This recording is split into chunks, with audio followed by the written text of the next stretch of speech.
কই গো মা, এসো। দাঁড়া রে বাবা, এখনো তো 5 মিনিট সময় আছে, একটু ব্লাশনটা তো লাগাতে দে। তোরা এখন থেকে এত তাড়া দিচ্ছিস? প্যাঁচা, এই প্যাঁচা, তাড়াতাড়ি রেডি হয়ে নে, আমাদের এবার যেতে হবে।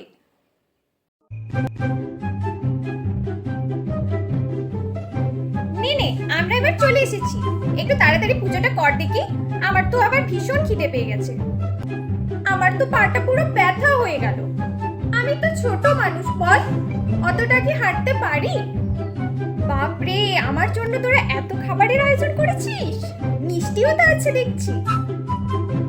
বাহ, মা লক্ষ্মী কি সুন্দর দেখতে। একটু দেখ তো রে, আমার শাড়ি গয়নাগুলো কেমন হয়েছে, আজকে নতুন পিসিচন্দ্র থেকে নিয়ে এলাম। ওই রে, আমার নাড়ুগুলো নিয়ে আয়, আমি তো আর খিদের জ্বালায় থাকতেই পারছি না। বাপরে, কি সুন্দর সুন্দর মিষ্টি। তোরা বাবু এখান থেকে এখন যা তো, আমি একটু খেয়ে নিই।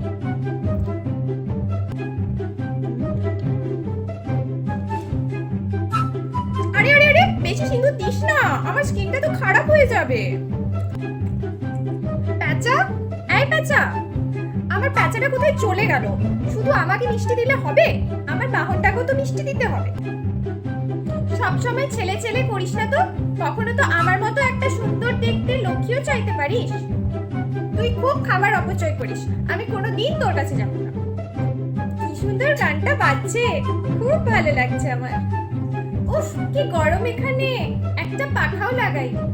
যাই হোক, আমার তো এবার যাওয়ার সময় হয়ে গেছে, কিন্তু আমি তো তোদের কাছেই থাকি, আমার তো আর অন্য ঠাকুরের মতো বিসর্জন হয় না। এই, তুমি তো তোমার বউ আর মেয়েকে দেখতে পারো না, আর এখানে এসেছো আমার পুজো করতে? আমি তোমার বাড়ি কোনোদিন যাব না, না খেতে পেয়ে মরবি তুই।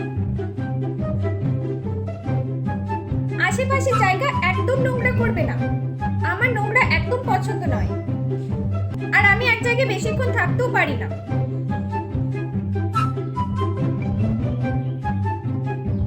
কি সময় হয়ে গেছে? এই পেঁচা, তাড়াতাড়ি কর। শরৎ পূর্ণিমা নিশি নির্মল গগন। সুন্দর মন্ত্র পড়ছে। আরে ঠাকুর মশাই, আপনি মন্ত্রটা ভুল পড়ছেন, একটু ঠিক করে মন্ত্রটা পড়ুন। যাওয়ার আগে তোদের সবারই জন্য আমি আশীর্বাদ দিয়ে গেলাম, কেমন?